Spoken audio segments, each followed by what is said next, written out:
All right, so back with another and final episode, most likely, of Road to Spending 25K in 7 days. So I'm not inside the ad account today because from the last video, all ads have been turned off. So there's nothing new to show you inside the ad account. So I actually just wanted to run through the actual final numbers of the launch that we did. You'll be able to see how much we spent, how many sales we made, and the ROI that we generated. So I'll give you a quick overview of the numbers and then some lessons that we learned throughout this process. So you can see at the top here, this is for the ad spend throughout the launch. So you see here for registration ads, we spent $21,355, right? So that was getting people to register for the free challenge.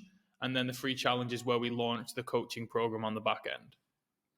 We spent just under $1,000 on reminder ads. So these were basically retargeting ads. As soon as someone registered, we retargeted them, being like, hey, the challenge starts on this date. Make sure you've got the link to register, join the free Facebook group, etc., etc.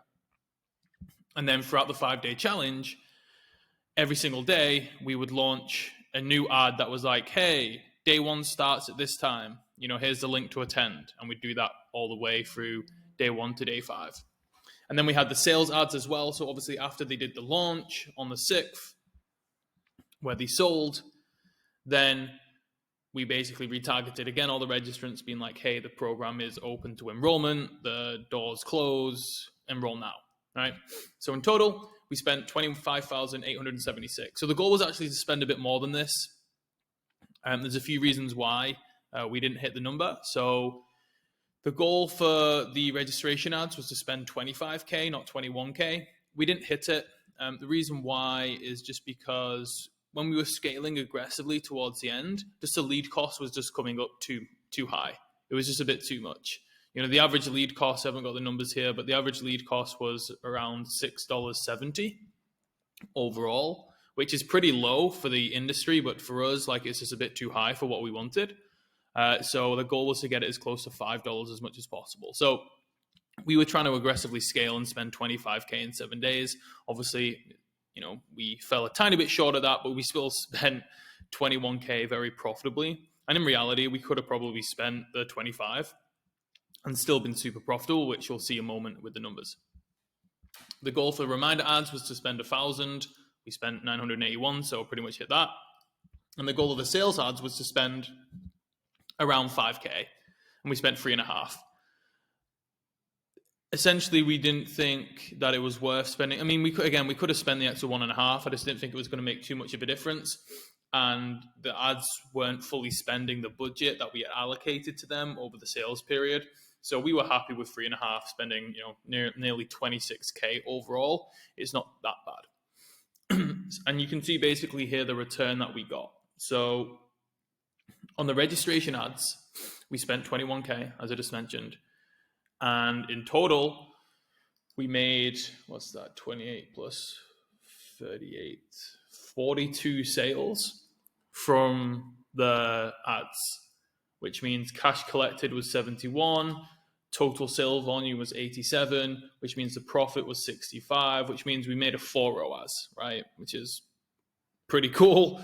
Cold traffic, new product launch, actually a new offer. They hadn't launched this specific offer before. And they got a 4 return on ad spend to cold traffic, which is pretty cool. Then we did another calculation where we took into account the reminder and the sales ads. So we calculate this slightly separately because these also retarget the organic registrants as well.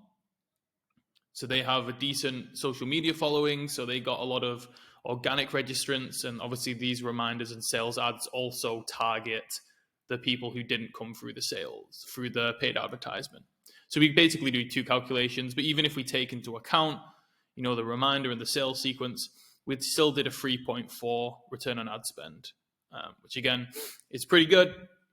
If I said to you, hey, if you give us 25K and in 7 days, well, maybe just a bit over 7 days, in 10 days time, we'll give you 87K back, would you do it? Right? You probably would. So it's a pretty good deal. You can see overall for the campaign. So we obviously built and managed the ads. We also built the funnel, the registration funnel, the sales page, the reminder emails, the welcome email sequence. We're a full stack agency, so we do everything, right? We don't just do the advertisement for some clients. And you can see here the overall performance. So they launched on the 6th of September, and these are the sales day by day, basically.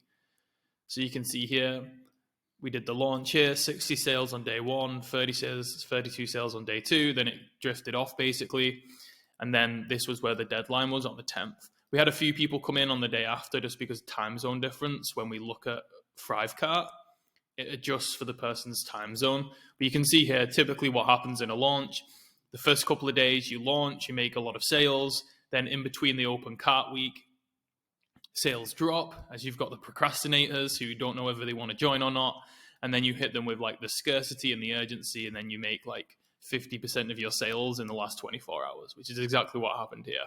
So overall for this client, we did cash collected 284,000 and total revenue 348,000. So not bad for, it was like a 5-day launch, really. It was a 5-day challenge. So client did, over 350K in revenue, which is a pretty nice result. Now, there's a few lessons that I would do to basically have improved the performance of this campaign. And just so you know, I'm not like BSing you with these numbers and stuff.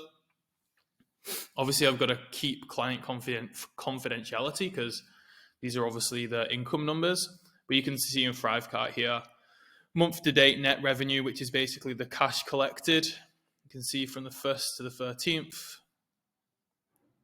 And you can see like during these days is where we did all the numbers. And you can see the net revenue is 286,000. And it's pretty much exactly the same as this. I imagine we've got maybe like another sale overnight or something like that. So not BSing you with the numbers. That's exactly what we did. We're going to basically open the card up a tiny bit for the next couple of weeks because their actual program only starts this weekend coming up. So we're going to reopen the cart and see if we can just make a few more extra sales and kind of hopefully get this towards the 300, the 400K mark. That would be nice. So lessons that we learned basically from doing this launch. From the advertising side, if I was to do it again, what I would do is we only came into the launch with three main pieces of copy and a video and a few different images. If I was to do it again, I would probably double the copy amount just so we can hit different angles and different pain points of the customers, because I felt trying to spend that much money on just 3 pieces of copy in a short time period was a bit too much. So for me, one of the lessons would be to come with more creatives and more pieces of copy that we can test. I felt we could have been more prepared in that element. I mean, again, overall, we quadrupled our clients' money, so it's a great result. But what I wanted really was to do at least a 5 or 6 ROAS, and we could still do that overall if these next few sales come in. But yeah, if I was to do it again, the biggest thing would to come with more creatives, because spending that much money in a short time period with a select amount of audiences, you can very easily quickly like oversaturate it and burn it out. So that would be like one big learning lesson. Another one was with the ad account, the pages have an ad limit. So most pages have an ad limit of 250 ads. And the way we were split testing in the beginning, we like to split test small and scale big. So we like to split test with like $5 a day ABOs. And some of those ABOs had like 3 to 4 ads in them. So we very quickly maxed out the ad limit on the pages that we were advertising from. So we had 2 main pages we had to advertise from, and even that wasn't enough in the beginning. We had to even use a 3rd page that they had on Facebook. So if I was to do it again, what I wouldn't have done, we tested at $5 a day.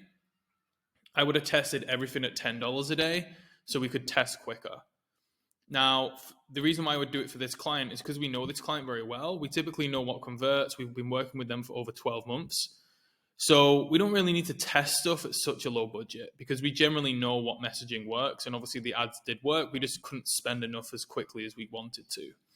So if I was to do it again, instead of starting at $5 a day, I would have started the testing ABOs at $10 a day. And we could have effectively, instead of spending, $5K in the first few days, we would have spent $10K. And it then would have meant we could have tested quicker, but then also we wouldn't have had to aggressively scale as much in the last few days. Because I think we went into like 3 days before the launch started, we still had to spend like 15 grand on ads. And like when you're trying to aggressively scale like that over a short period, inevitably the lead cost is going to go up. So I would have spent more when we first started the ads. I think it was 7 days out, right? 25K in 7 days. When I initially launched those ads, I wish we would have spent more money in the first 4 days other than just relying for like the last 72 hours to spend most of the budget. Because then we didn't have the reliance to scale so aggressively. But again, overall, pretty happy with the campaign and how it went ad-wise. But those are definitely like probably the two biggest changes that I would have done. But again, because we know the client, we're allowed to test with higher budgets because we know what works. If it was a brand new client, I would still definitely test at $5 a day. So that's a big learning point for that. Now, one of the reasons where we could have increased conversions on the back end is the show rate to the challenge was slightly lower than what we wanted. And one of the reasons for this, well, there's a couple of reasons. Number one is because our lead cost wasn't as low as what we wanted to, we started to advertise to more international audiences. So this client is based in the US, and the challenge was running at like US morning time. And just generally, like if someone is from the US audience will convert more and they'll be more engaged. But we started advertising to international audiences, and not necessarily worldwide, but like European countries and places like that. And I think that because of the time zone difference for some of the people, they maybe didn't show up. So that's one thing. And then also I just think naturally, like if you are American, you convert slightly less to an international audience. If you have 1,000 people from the US or like 500 people from the US, 500 people from international, if you do the US person selling to 1,000 US people is most likely just to have higher conversion rates. So that's like a couple of things that I would probably change. But again, it came down to us trying to aggressively scale in the end, trying to test different countries to see if we could like hit lead cost. So that'd be one thing that we would change. Again, if we'd spent more in the beginning, less pressure to aggressively scale, we may not needed to have tested an international audience. Another thing that we could have done to increase the show rate and the conversion rate is to have made it more of an event. Like we have lots of different ways in which we hype up the challenge and the launch before it starts, but there's definitely a few things that we could have done. So we could have managed, they have a Facebook group and there's about 14,000 people in it.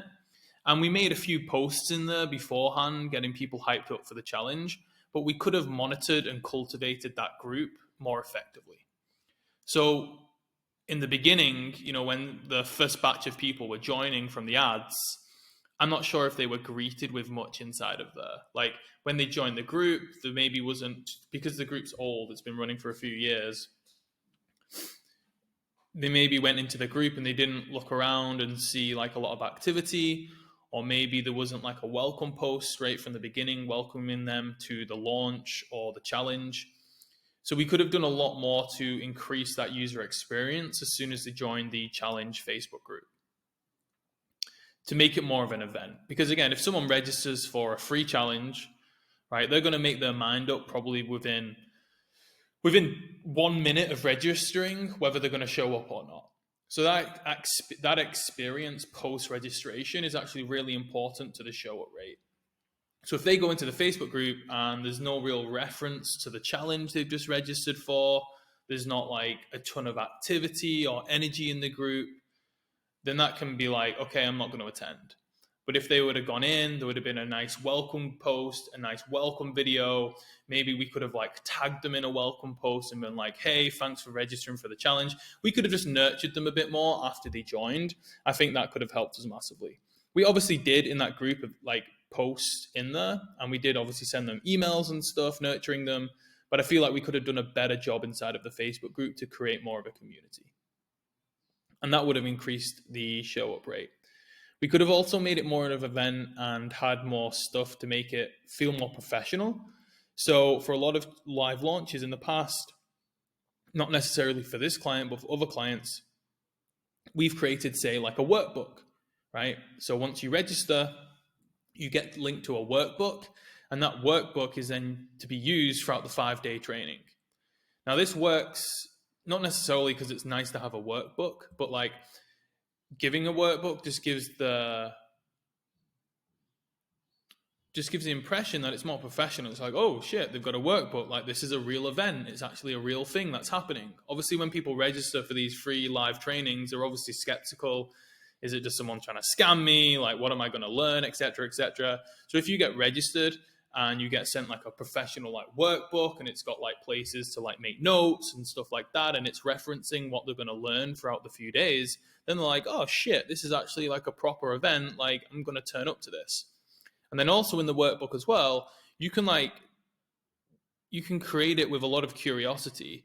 So like you can have like certain diagrams and references on the workbook, be like, hey, this is what you're going to learn in day 1, day 2, day 3, day 4, day 5. And you have like spaces to make notes in the workbook, but you also have like diagrams that are going to be referenced and they're going to be taught. And that can create a lot of curiosity. And they're like, oh, this is interesting. Like, what does this mean? What does this diagram mean? Oh, I wonder what this is.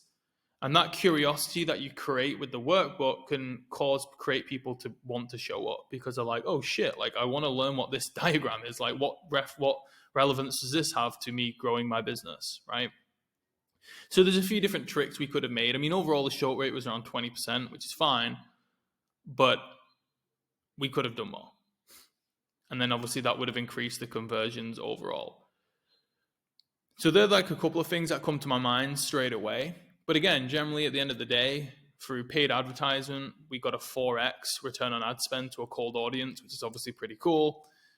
Total sales, obviously we've done 350K in sales in a 5-day period essentially, which is again like an incredible result. Most people would snap your hands off. So this is like, I would have wanted us to do more. So some people will be looking at this and be like, shit, that's incredible. Like, as if you got like such a huge profit. Sometimes I forget that most agencies in this space lose their clients' money. I forget that most agencies get hired by someone and then they basically just spend their money on ads for a few months and then they cancel the agreement because they're not making the money. Like for me, like I'm looking at a 4 ROAS to cold traffic and I'm disappointed because I know we've done more in the past. So it's just interesting in that respect. But, always want to improve and be the best we possibly can be.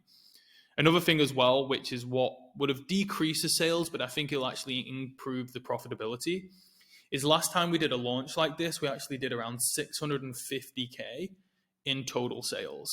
So like quite significantly more than the overall revenue. But the last time we did that, we introduced lots of different payment plans. So there was a 3-month option, there was a 6-month option, and there was even in the end a 12-month option.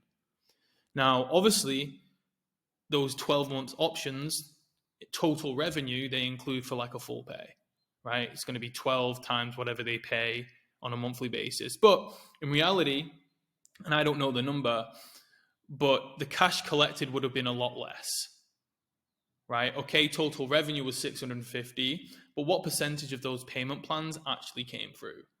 Like a 12-month payment plan is a very long payment plan to offer for a coaching program.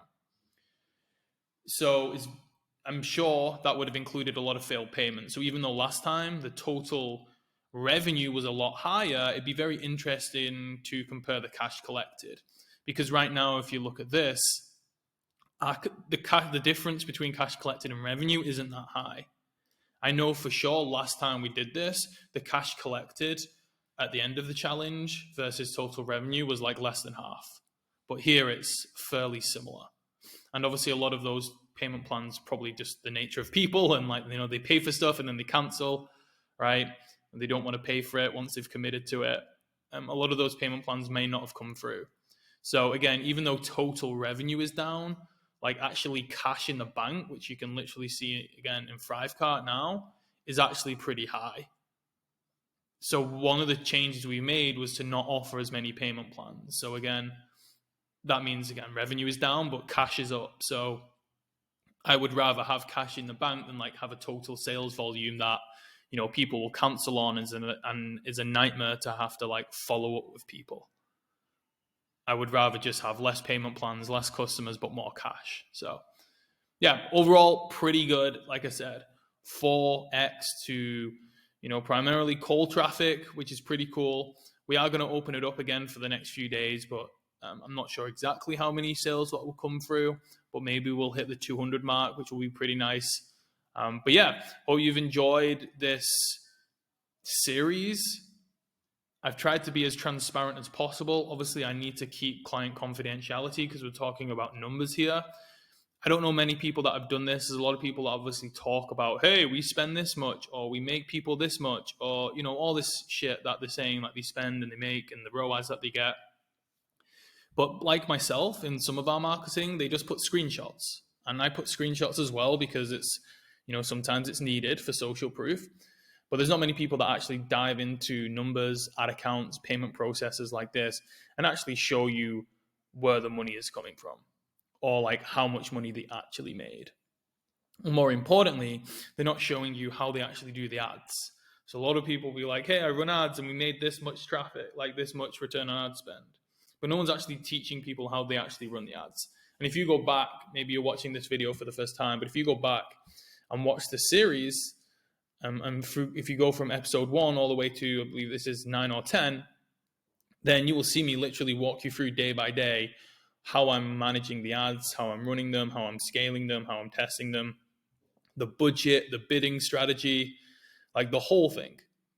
I literally hold nothing back other than not showing you maybe like the ad account number and, not showing you some of the audiences that we're targeting. But for the most part, I show you like the actual strategy behind what we're doing, which not many people do. So I've actually enjoyed it. Hope you guys got value from it. And yeah, maybe if we get enough feedback, maybe this is something I do again. And yeah, I'll catch you guys in the next video.